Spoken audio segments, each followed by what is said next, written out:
Viral, gegara rekam bus pariwisata ugal-ugalan hingga oleng di tol, mobil Avanza putih menabrak truk. Tengah beredar di media sosial, sebuah video yang memperlihatkan detik-detik kecelakaan yang dialami mobil Toyota Avanza usai dipepet sebuah bus pariwisata.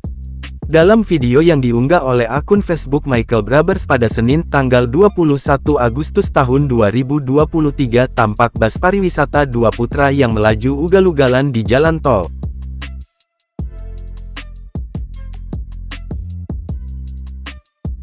Dalam video yang lain, terlihat suasana dari dalam Toyota Avanza korban kecelakaan yang diduga memang berniat mengambil video bus pariwisata yang ugal-ugalan tersebut.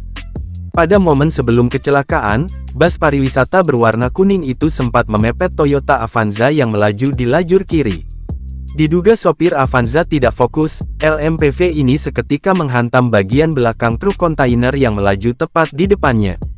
Toyota Avanza putih tersebut langsung mengalami kerusakan hingga menyebabkan bagian depan mobil remuk dan kacanya sampai menusuk ke dalam kabin. Hingga saat ini, video tersebut pun viral dan telah diunggah ulang dalam banyak akun di media sosial. Rian Mahendra, pemilik PO MTI pun turut menyorot insiden tersebut.